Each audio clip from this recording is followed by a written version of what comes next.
네, 한 주간의 한반도 정세와 외교 안보 이슈를 정리해보는 토요일 대담 코너 한반도 브리핑 시작합니다. 국제 외교 안보 분야 담당하는 이치도 기자님 나와 계십니다. 안녕하십니까? 네, 안녕하세요. 네, 이번 주 주요 사안부터 설명을 해주시죠. 네, 파병으로 위장한 총알바지 용병, 우크라이나와 싸우기 위해 러시아로 갔다는 북한군에 대한 우리 정부의 성격 규정입니다. 오늘 다룰 내용 정리하고 조금 더 전해드리겠습니다. 북한이 자칭 최종 완결판 대륙간 탄도미사일 시험 발사에 성공했다고 발표했습니다. 대내외에 올해 성과 중 하나로 내세우기 위한 거로 보입니다. 김정은, 김주의 부녀가 또다시 ICBM 발사 현장에 손을 잡고 등장했습니다. 국정원은 김주의의 위상이 갈수록 높아지고 있다고 분석했습니다. 한미 국방장관 회담 결과를 담은 공동 성명에서 북한 비핵화 문구가 빠졌습니다. 북한은 통일을 지우고 우리는 비핵화를 지우냐는 비판이 나옵니다. 북한군이 며칠 내 대우크라이나 전투에 투입될 것으로 보인다고 토니 블링컨 미 국무장관이 밝혔습니다. 몽골계 소수 인종으로 위장해 총을 들게 할 가능성에 무게가 실립니다. 우리 정부가 우크라이나에 참관단이나 전황 분석팀을 보낼 방침을 분명히 했습니다. 북한군의 동향과 전투력을 현장에서 파악할 기회라는 겁니다. 네, 이번 주 이슈가 많습니다. 먼저 지난주 목요일 북한의 ICBM 발사 소식부터 살펴보도록 하겠습니다. 올해 첫 ICBM 발사잖아요. 화성 19형. 이번에 최종 완결판이다. 이렇게까지 이야기를 좀 했는데 기술적으로 상당히 나아졌다. 이런 자신감을 좀 드러낸 것 같습니다. 그렇죠. 핵심만 말씀드리면 가장 높게 가장 오랫동안 날아간 북한의 탄도미사일입니다. 북한은 새로운 초강력 공격 수단으로서 최종 완결판 대륙간 탄도미사일이라고 주장했습니다. 지난해 12월 발사한 고체 연료 ICBM인 화성 18형과 비교하면요. 본체가 조금 더 길어졌고 탄두부가 뭉툭해서 네. 탄두 중량을 늘린 거로 보입니다. 결국 일부 성능을 개량해서 신상이라고 내놓은 셈이죠. 보통 이제 갤럭시나 아이폰 같은 것도 모양을 좀 바꾸고 네. 성능을 추가해서 한 단계 높은 숫자를 달고 이렇게 출시하잖아요. 비슷하다고 보시면 되겠습니다. 네, 지금 말씀 주신 탄두부가 뭉툭해서 탄두 중량을 늘린다. 이게 그러니까 미사일 하나에 탄두를 여러 개 달아서 쏘는 것도 포함이 될 수가 있겠네요. 그렇죠. 다탄두라고 하는데요. 북한의 ICBM에 대해서 얘기할 때 두 가지 기술을 완성했느냐 이거에 대한 의구심이 꾸준히 제기돼 왔습니다. 하나는 말씀하신 다탄두 MIRV라고 하는데요. 그리고 다른 하나는 대기권 재진입 기술입니다. 이번엔 탄두에 대한 얘기가 없습니다. 네. 그걸 만약에 성공했다면 떠들썩하게 자랑하고 했을 텐데 그런 얘기가 없고요. 또 대기권 재진입 부분은 원래 이번에는 고각 발사를 해서 이렇게 세워서 쐈기 때문에 대기권 밖에서 체류한 시간이 짧았습니다. 네. 그래서 해당 사항이 없습니다. 시험할 수가 없는 거죠. 그래서 북한이 말로는 뭐 완결판, 끝판왕이라고는 하지만 이게 끝이 아니고 앞으로도 ICBM 시험 발사를 지속할 거라는 전망이 나오는 겁니다. 관련해서 전문가 의견 한번 들어보시죠. 네.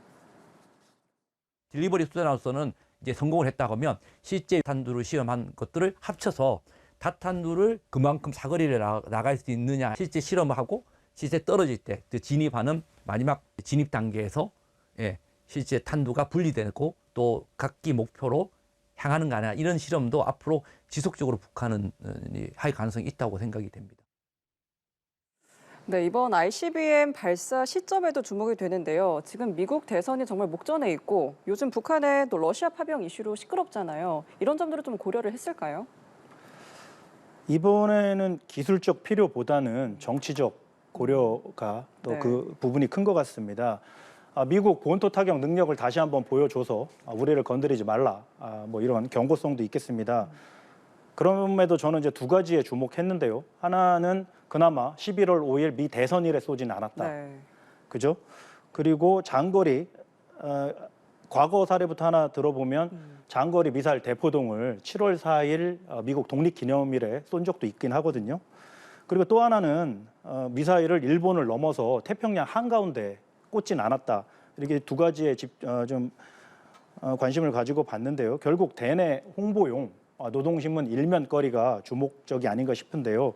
북한이 당초 올해 정찰위성 3기를 쏘아 올리겠다고 공언했잖아요. 근데 지난 5월에 발사를 실패하고 나서 감감무소식입니다. 이걸 만회해서 올해 안에 뭐라도 성과를 보여줘야 하니까 기존 ICBM을 좀 손을 봐서 신형으로 포장해서 쏘아 올린 거로 보입니다. 네. 그러니까 이번에는 새 기술 도전 이런 리스크를 지기보다는 성공과 홍보에 방점을 찍었을 거로 보입니다. 시점과 관련해서는 다음 주 미 대선에서 혹시 트럼프 전 대통령이 당선이 되면 바로 ICBM을 발사하기에는 부담스럽지 않겠습니까? 네. 그래서 그 전에 쏴버린 걸로 보입니다. 일단 대선 결과를 지켜볼 테고요. 이후 수가 틀리면 김정은 여동생 김여정이 공언한 대로 ICBM을 정상 각도로 발사하는 그런 카드도 쓸 수 있다고 보입니다. 네. 물론 실제로 핵투발 수단인 이 미사일을 충분히 실험했다고 판단이 되면 7차 핵실험 카드를 뽑을 수도 있겠습니다. 그게 지난 6번의 핵실험을 하기 전에 이제 미사일을 충분히 발사하고 그리고 나서 핵실험을 하는 패턴이었다는 점에 주목해 볼 필요도 있겠습니다. 네, 그런데 이번에도 김정은 노동당 총비서가 딸 김주애를 ICBM 발사 현장에 데려갔잖아요. 사실 11살에 불과하는 어린아이인데요. 그렇죠. 김주애가 세상에 공개된 게 2022년 11월 화성 17형 ICBM 발사장이었거든요.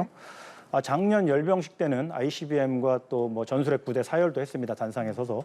국가정보원이 이번 주 국회 정보위에 보고에서 김주애의 지위와 위상이 높아진 것으로 파악됐다면서 후계자설에 힘을 실었는데요. 고모인 김여정과 최선희 외무상의 보좌를 받고 있다고 전했습니다. 김주애가 평양 주재 러시아 대사와 담소를 나누는 장면, 그리고 또 김정은과 투샷으로 찍은 사진을 공개하는 것만 봐도 그런 가능성이 있다고 판단하고 있는 건데요. 반면에 국정원장 출신인 박지원 의원은 김정은의 아들이 해외에서 유학 중이다. 김주애는 김정은이 총애하는 딸일 뿐이라 이런 다른 생각을 피력했습니다. 네, 알겠습니다. 자, 이번 주에 열린 한미 국방장관 회담 이야기를 또 해보도록 하겠습니다. 이 결과에서 공동 성명에서 북한 비핵화 문구가 빠져서 논란이 일었습니다. 그 배경은 좀 뭐라고 보시나요?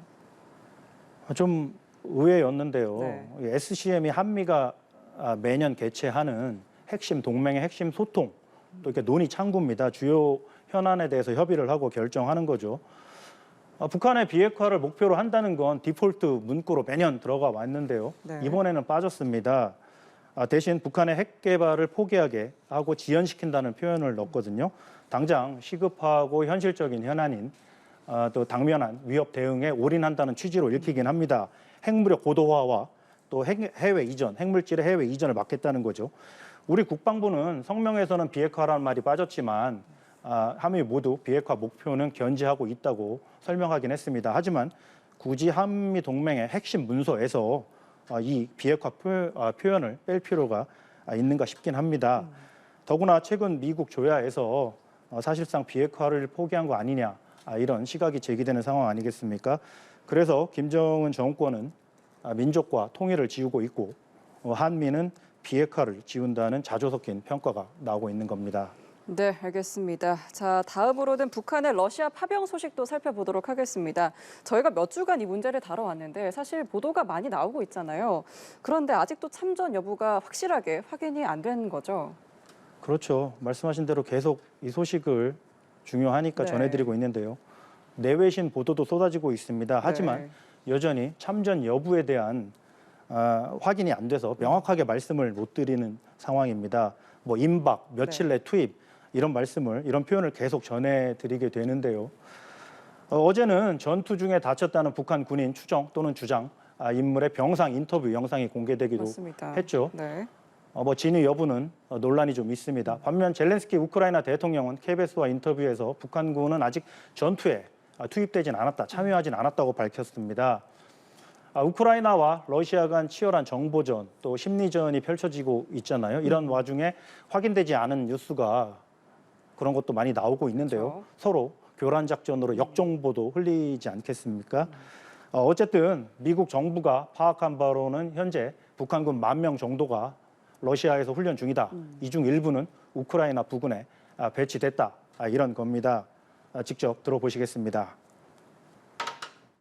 The evidence now suggests that North Korea has sent around 10,000 soldiers to train in eastern Russia. And some of these DPRK troops have already moved closer to Ukraine.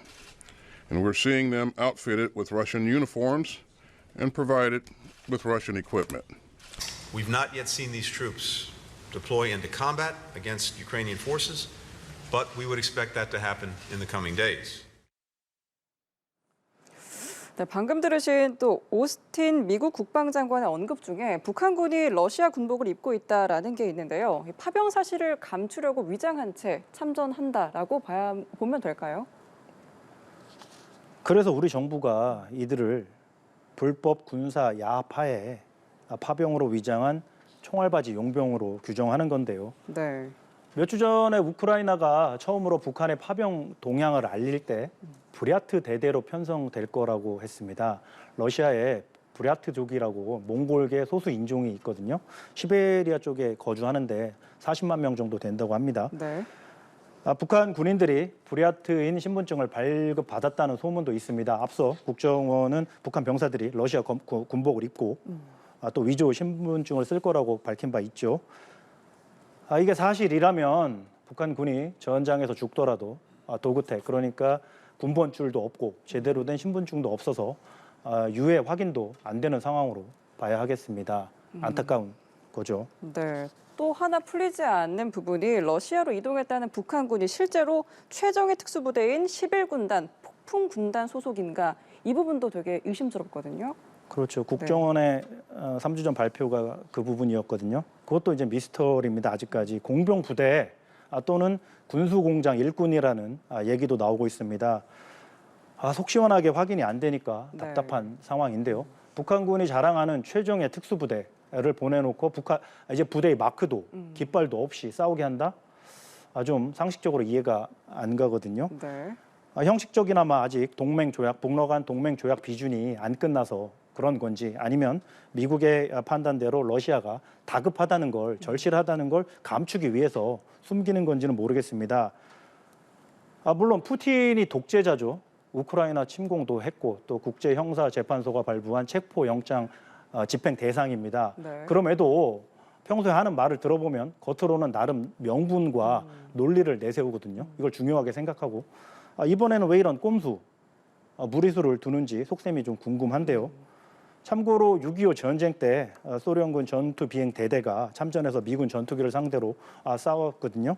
당시에도 비밀에 붙이다가 지난 6월에 푸틴 방북 당시에 공개적으로 이걸 언급하면서 뒤늦게 사실로 공식 확인된 바가 있긴 합니다. 하지만 요즘 시대에서 손바닥으로 하늘을 가리는 게 가능하다고 보는 건지, 언제까지 쉬쉬하며 버틸 건지 지켜봐야겠습니다. 네, 앞으로의 추이를 지켜봐야겠습니다. 자, 그렇다면 북한군의 전투 참여가 현실화가 된다면 우리 정부의 대응도 중요할 것으로 보여지는데요. 참관단 파견 가능성이 커 보입니다. 어떻게 생각하십니까? 그렇죠. 야당인 민주당의 반대가 거세긴 합니다. 북한을 자극할 수도 있고 또 자칫 분쟁에 휘말릴 수 있다는 그런 우려에서죠. 그러나 우리 정부는 파병은 아니다. 현재로서는 파병까지는 아니더라도 참관단이나 전황 분석단을 보내겠다, 이런 입장을 밝히고 있습니다. 이와 관련해서 김용현 국방부 장관은 그것이 군의 당연한 임무라고 전했습니다. 그렇게 하지 않으면 직무유기라고 강조했는데요. 특히 북한군이 무인기를 활용한 드론전 수행 능력을 포함해서 현대전을 학습하고 체화할 가능성을 우려하고 있습니다.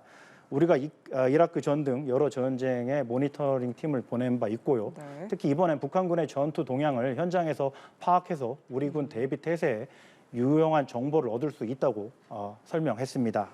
네, 우선은 북한군의 전투 참여 여부와 또 현지 상황을 정확하게 파악하는 게 중요해 보입니다. 그렇죠. 네, 한반도 이슈 살펴봤습니다. 오늘 한반도 브리핑 여기서 마치도록 하겠습니다. 지금까지 이치동 기자와 함께했습니다. 오늘 말씀 고맙습니다. 고맙습니다.